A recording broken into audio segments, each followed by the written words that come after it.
এতটাই সুন্দর লেগেছে, বলছে সিঙ্গারার থেকেও তো বেশি ভালো লাগছে। আবারও আমি এসে পড়লাম পপকর্ন সিঙ্গারা নিয়ে। আমি এখানে 150 গ্রাম চিকেন নিয়েছি। চিকেনটা কুচি কুচি করে কেটে নিয়ে আমি মিক্সির মধ্যে একটু পেস্ট করে নেব। আর একটা পেঁয়াজ নিয়েছি, পেঁয়াজটাও কুচি কুচি করে নিয়ে আমি মাংসের সাথে একসঙ্গে আমি এটা পেস্ট করে নেব। পেস্ট করা আমার হয়ে গেছে। এটা আমি একটা পাত্রে ঢেলে নেব, একটা বাটিতে আর কি ঢেলে নেব।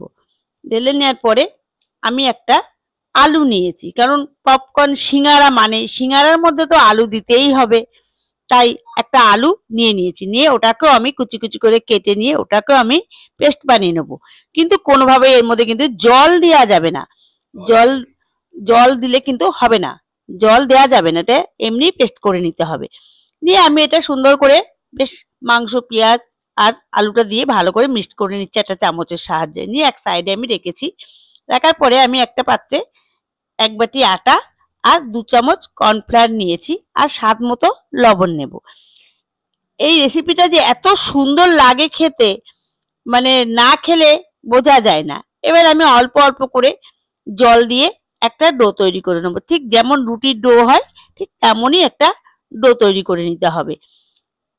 তার আমি 10 মিনিটের জন্য এটা ঢেকে একটা সাইডে রেখে দেবো।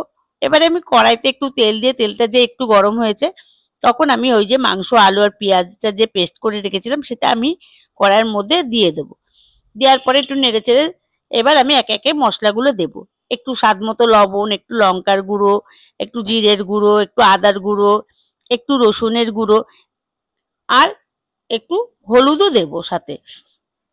দিয়ে বেশ ভালো করে নাড়াচাড়া করে নেব। এই পর্যায়ে আমার যখন কষানোটা হয়ে যাবে তখন আমি একটু চাট মশলা ওর মধ্যে দিয়ে দেবো। চাট মশলাটা দিলে কি একটু বেশ ভালো একটা টেস্ট হয়, তার জন্য একটু চাট মশলা দিয়ে আমি এটা নামিয়ে নেব। তা এই রসুনের মানে গুঁড়ো করা যেটা রেসিপিটা, এটা আপনারা আমাকে একটু কমেন্টে লিখে জানাবেন, আমি অবশ্যই এটা দিয়ে দেব। তা আমি যে 10 মিনিট ঢেকে রেখেছিলাম আটা, এই লেচিটা দিয়ে এবার আমি একটা রুটির মতো করে বেলে নেব। আমি একটু বড় সাইজ করেই রুটিটা বেলবো। এটা আমি অনেকগুলো একসাথে বানাবো, তার জন্যই কিন্তু আমি বড় সাইজ করে একটু বেলবো। এটা ছোট করেও বেলা যায়। এটা আমি আটা দিয়ে করেছি, এটা কিন্তু ময়দা দিয়েও করা যায়, কিন্তু আমি আটা দিয়েই করেছি। এটা বেশ আমি সুন্দর করে গোল মতো করে বেলে নেবো, একটু বড় করে, যাতে অনেকগুলো হয়, তার জন্যই আর কি। আমি সবকটা রুটি একসঙ্গে আগে বেলে নেব, তারপরে আমি পপকর্ন সিঙ্গারাটা বানাবো। তা আমি যে চিকেনটা বানিয়ে রেখেছিলাম আলু পেঁয়াজ টেয়াজ দিয়ে, সেটা আমি রুটির মধ্যে, পুরো রুটিটার মধ্যেই মানে ভালো করে পাতিয়ে দেবো। দেওয়ার পরে ওর মধ্যে আমি আর একটা রুটি দিয়ে দেবো, দিয়ে হালকা হাতে একটু বেলে নিতে হবে। এটা কিন্তু চাপা যাবে না, একেবারেই হালকা হাতে বেলে নিতে হবে।